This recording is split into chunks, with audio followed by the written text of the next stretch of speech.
case she cries during my interview. Yes. You know. You're fine. Would you get mad if I said that I thought this was your best acting job? You look more comfortable in this role. I wouldn't get mad at that at all. I thought you just looked more at ease or something in the lines that you delivered. Oh, it's probably because, you know, that's my home. It's, you know, what I'm familiar with, and there's a joy in singing gospel and in church. There's a joy that I remember most, and it all came back to me, and it was fun. It just takes time, I guess, getting used to delivering dialogue in front of a camera. It's like anything else.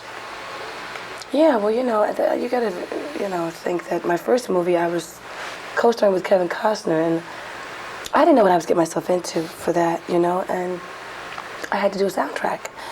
You know, for Exhale, I was working with some of the greatest people, you know, Forrest Whitaker and Angela Bassett, Loretta and Leela, and all these great people, and, you know, here I am, you know, the newcomer, you know, I'm a singer turned actress, not actress turned singer, you know, but I know that a lot of the appeal is because I am a singer and that I can handle the camera.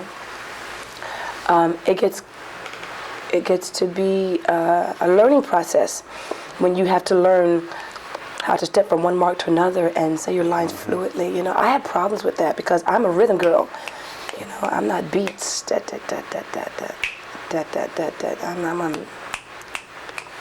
I'm like that. Things better flow with Whitney, right? Yeah, you know, music. Gotta go, gotta flow.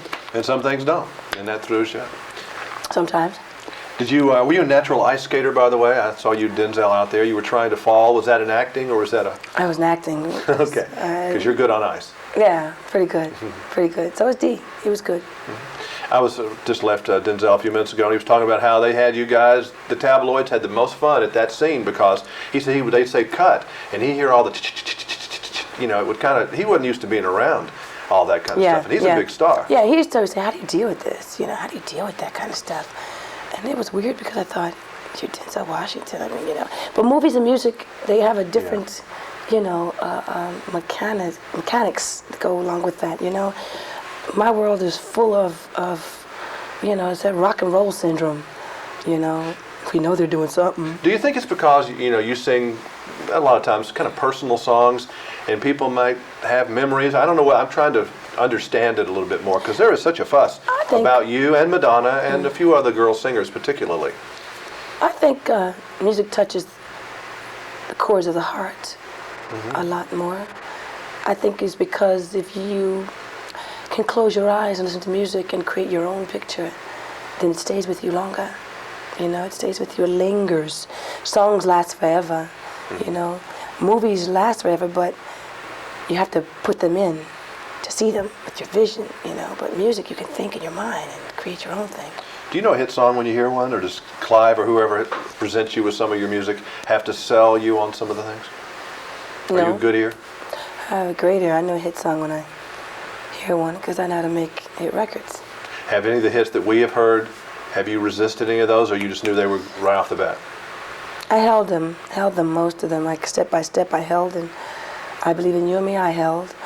For Preachers, for Waiting to Exhale, I had a song called Why Does It Hurt So Bad, and I held for 2 years. And that was because I wanted to wait until the experience came of hurting so bad to where I could really pour it out, you know. Yeah. What's the deal with you in concerts these days? Well, I haven't seen you I don't remember the last time you came through Middle America at least singing. Are you going to do that again ever? I might, no time soon. You know, I've done that. I've been there and done that, and that's a lot of work. And it's hard too. Yes, it's hard work, and it's stressful on the body. You know, I have children now, and it's, you know, it's difficult. You know, traveling with a baby, you know, on your hip, one in your gut, you know, or both on your hip, you know, what did he have there? It's hard, and especially because my husband and I both do the same thing.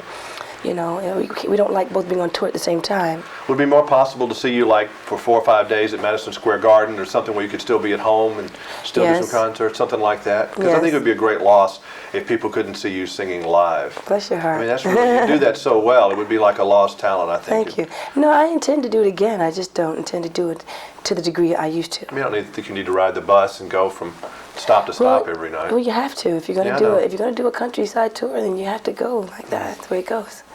And you're happy about the new baby coming along? Yes. Is it a boy or a girl? We don't know yet. We don't know? No. And I know you want a boy, though. Yeah, we want a boy. Well, I tell you, I have 2 daughters, and that's pretty fine. Is it? There's nothing wrong with that. Well, you know, whatever God gives us, it's cool. And tell Bobby, there's nothing wrong with having 2 daughters. That's just twice as much love. He's just thinking about when they get older and him sitting there with a shotgun and all that stuff. I'm there. So you're there. You're there. And okay. it's not fun. It's not fun. That part's not fun. Because there's little Jimmy Carters and little Bobby Browns running around. They're going to try to take our daughters out. Right. And this is a scary thought Right. for all, Yes. parents. It's payback. My mama. I call it my mama's payback. See? That's what that is. So it just makes you sweat. Mm-hmm. Whew. Okay. Well, that thought. We have another movie planned. Or are we going to take a year off and do the baby? And yeah, I'm going to take a year off, do the baby thing. And, you know, I'm going to travel with my husband for a while. You know, he's going on tour. So Bobby, Chris, and I are going to go with him. I was so glad to see you do some gospel stuff first time. Thanks. This was a lot of fun. It exposes people to a lot of people haven't ever heard that Southern gospel kind of clap your hand. You know, there's a lot of people in this world that have never been exposed to that. Oh man, They're missing something. If you never heard it, oh my God, gotta hear it. It's great. Nice seeing you again. Nice seeing you too, darling. Thank you. You know, I was watching some